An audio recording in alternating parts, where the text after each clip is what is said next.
سیدہ عائشہ رضی اللہ تعالیٰ عنہ فرماتی ہیں ایک دن حضور علیہ السلام میرے کاشانہ رحمت میں تھے، ایسے تاروں پہ نظر پڑی تو میں نے حضور سے سوال کیا، میں نے حضور تاروں جتنی نیکیاں بھی کسی کی ہوں گی؟ حضور نے برجستہ کہا ہاں عمر کی۔ کان یہ سننا چاہ رہے تھے کہ میرے باپ کا نام لیا جائے گا، لیکن حضور نے کہا عمر کی، تو حضرت عائشہ رضی اللہ تعالیٰ عنہ خاموش سی ہو گئی۔ حضور نے فرمایا عائشہ کیا ہوا؟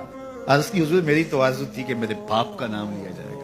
کہا عمر کی عمر بھر کی نیکیاں تیرے باپ کی ایک شب کی نیکی۔ اس لیے حضرت عمر رضی اللہ تعالیٰ عنہ کہا کرتے تھے کاش میں ابو بکر کے سینے کا بال ہی ہوتا۔ یہ حضرت عمر کہہ رہے ہیں، وہ عمر جس کے بارے میرے حضور نے فرمایا کہ شیطان عمر کے سائے سے بھاگتا ہے، وہ عمر جس کے بارے میں ارشاد فرمایا میرے بعد اگر کسی کے سر پہ نبوت کا تاج سجتا تو وہ عمر کے سر پہ سجتا، وہ عمر جس کے بارے میں میرے اور آپ کے آقا و مولا نے ارشاد فرمایا کہ عمر چراغ اہل جنت ہے۔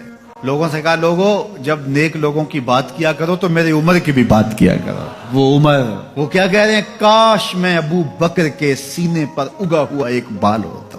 یہ شان ہے سیدنا صدیق اکبر رضی اللہ تعالی عنہ۔ اقبال کہتا ہے ثانی اسنین و غارو بدر و قبر۔ اب بدر کی کہانی آئے۔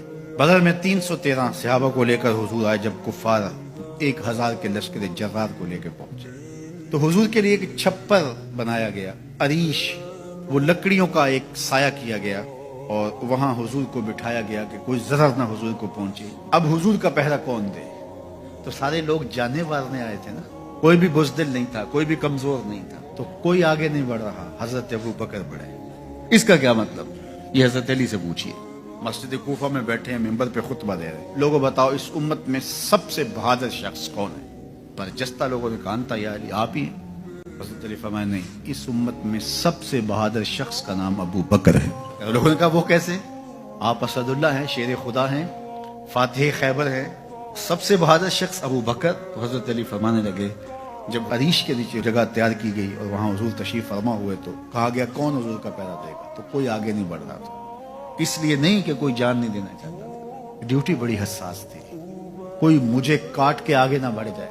ایک تو تھا کوئی مجھے مار کے ہی آگے جائے گا نا، پھر جائے گا تو صحیح، تو یہ سارے کہہ رہے تھے کوئی مجھے کاٹ کے آگے نہ بڑھ جائے اور قیمتی حساس سرمائے کو نقصان نہ پہنچے، جان رحمت عالم کو نقصان نہ پہنچے۔ اللہ اکبر۔ لیکن حضرت ابو بکر آگے بڑھے، کہا میں پہرا دوں گا، یعنی کوئی مجھے کاٹے گا تو آگے جائے گا، میری تلوار توڑے گا تو آگے جائے گا۔ تو کہا اس امت کا سب سے بہادر شخص ابو بکر ہے رضی اللہ عنہ۔